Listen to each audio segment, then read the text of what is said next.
cierta aproximación con esta celebración que nos congrega hoy, la de los santos inocentes mártires. Quizá cuando no tenemos tanta cercanía, me refiero a los caminos del Señor, y además de ello no tenemos realidad de fe o de comprensión sobre la luz del Evangelio, simplemente esta celebración puede pasar como antiguamente se conocía, un día simplemente para hacer chanzas o hacer bromas o para hacer cierto tipo de engaños con el ánimo de que derivaran, digamos, en diversión. Pero en el fondo, cuando sucede lo contrario, es decir, cuando tocamos más de cerca el Evangelio, cuando notamos cuál es el profundo significado de lo que acontece allí, entonces también descubrimos la realidad que envuelve esta celebración. Es una celebración que indudablemente significa dolor, sufrimiento, tragedia, y es una celebración que nos remonta a estos contemporáneos, por lo menos en el nacimiento del Señor, que sin saberlo, es decir, sin conocer la razón, ni siquiera sus propias familias, ya los adultos, son sacrificados, asesinados, como lo escuchábamos ahora, por el miedo y por el odio de un rey que ha querido atornillarse en el poder. Para poder aproximarnos de mejor forma, diría yo, a lo que nos narra el Evangelio, pienso que debemos agotar dos presupuestos. El primero es, en el mismo relato aparece una profecía de Jeremías que habla, cuando ya acontece esta tragedia, habla bajo la figura de una mujer que llora por la muerte de sus hijos. La mujer llamada con nombre propio, Raquel. Y Raquel es madre de dos de los hijos de Jacob. Cuando nos remontamos a la historia de este pueblo, es lo que tendríamos que recordar, que en algún momento hubo un gran patriarca escogido por Dios llamado Jacob, que terminó siendo el padre de 12 hijos, de donde surgiría posteriormente el pueblo de Israel, y cada uno de sus hijos sería la cabeza de una tribu de ese pueblo, o sea, las 12 tribus de Israel. Pero de esos 12 hijos, 2 eran de esa mujer que se menciona hoy, Raquel. Y todos conocemos esta historia, cuando llega a los oídos de Jacob la supuesta muerte de José, naturalmente eso desencadena el sufrimiento silencioso y hondo del anciano padre, pero también, lo entendemos con mayor claridad, el sufrimiento que es inconsolable de parte de la madre de José, Raquel. Bastaría simplemente recordar toda la situación vivida por José, cuando es vendido por sus hermanos, es engañado su padre, haciéndole creer que ha sido devorado por una fiera en el desierto. Y eso es lo que narra hoy Jeremías. Jeremías, recordado en el Evangelio, manifiesta el dolor, que es un dolor inconsolable, por aquel que llora a sus hijos, para indicar de qué manera el sufrimiento de uno es el sufrimiento de todos. Eso es lo primero. Y lo segundo, se habla del rey Herodes. En el Evangelio varias veces hablamos de Herodes, pero digamos contemporáneo a la vida del Señor, hubo este reinado de Herodes que en realidad fue desempeñado por 4 monarcas distintos. O sea, hubo 4 Herodes. Herodes el Grande, rey de Israel, que es el que se menciona hoy. además con un infortunio, la matanza de los santos inocentes. Herodes Antipas, hijo del primero, que es quien termina ejecutando a Juan el Bautista en la cárcel. Herodes Agripa primero, que es quien termina pasando por el suplicio al apóstol Santiago y encerrando en la cárcel al apóstol Pedro. Y Herodes Agripa II, que es ante quien es convocado el apóstol Pablo para poder defenderse de todas las acusaciones que se hacen en torno a él. Entonces, claro, echando ese vistazo, claro, seguramente nos va a quedar con claridad, con absoluta nitidez, los momentos propios, pero eso nos ayuda a pensar que por lo menos el primero de quien se menciona, hablando de Herodes el Grande, rey de Israel, es aquel que aparece mencionado en este Evangelio, causante de esta tragedia imborrable en la memoria de este pueblo. ¿Qué es lo que ha ocurrido?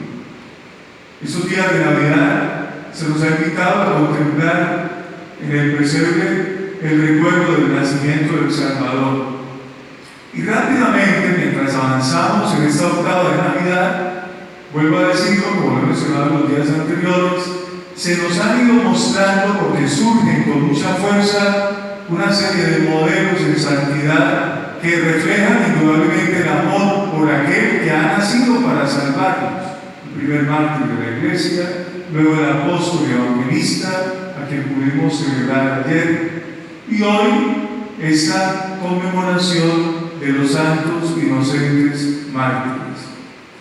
Pues bien, no quiere decir, y eso lo entendemos perfectamente, que podamos medir cronológicamente con exactitud los momentos posteriores a la vida del Señor. Por eso el Evangelio es claro al llevarnos inmediatamente a comprender que los famosos sabios venidos de Oriente, guiados por un signo cósmico, vienen buscando a aquel que representa un gran acontecimiento para la humanidad, que según lo que ellos han averiguado o deducen por los distintos signos, ha nacido en este país.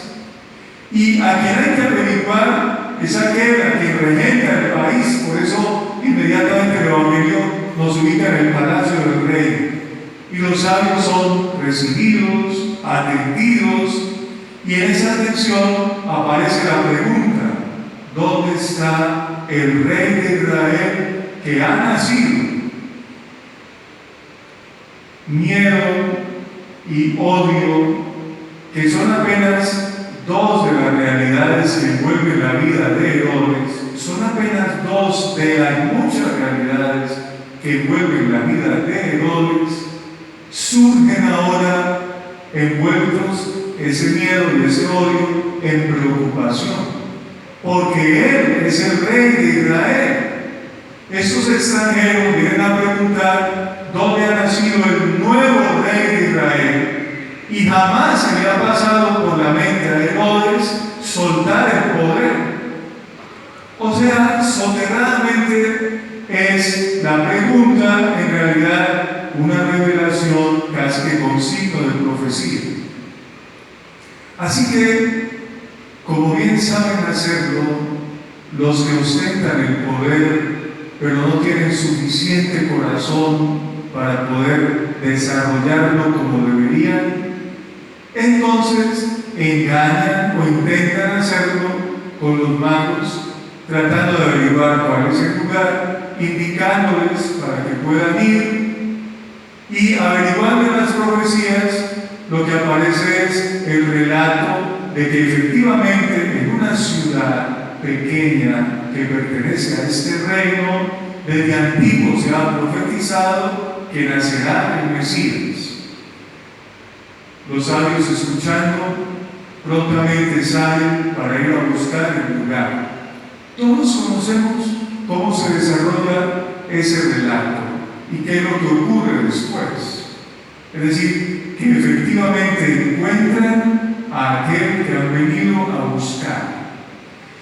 Pero el criterio crucial del Evangelio hoy es lo que ocurre posteriormente, que inspirados los sabios son llevados de la mano de Dios para que puedan volver a sus lugares sin necesidad de tener que volver a encontrarse con Herodes, lo cual desata la furia incontrolable del rey al sentirse engañado.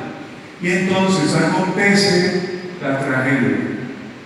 Según el texto, lo que hace Herodes es mandar a exterminar a los niños menores de 2 años nacidos en todo el reino.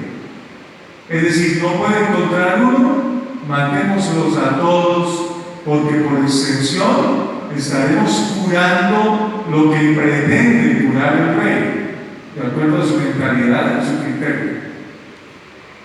Pero hay un elemento particular. Esta tragedia muestra de nuevo un signo de salvación.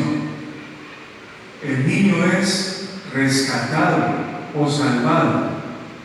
El Salvador es salvado. Y eso nos lleva también a recordar otro acontecimiento del Antiguo Testamento. De qué manera un niño que será prodigio en las manos de Dios es también salvado, Moisés. Y también es salvado porque se sucede una tragedia parecida a la que ahora desencadena Herodes. Hay una matanza.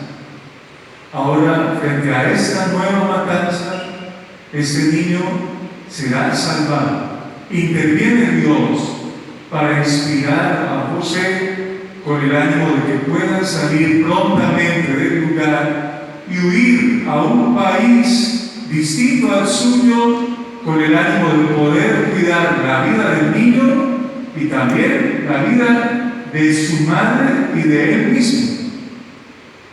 Durante todos esos días de preparación para la Navidad y en la Navidad misma que estamos apenas viviendo, los protagonistas han sido los niños.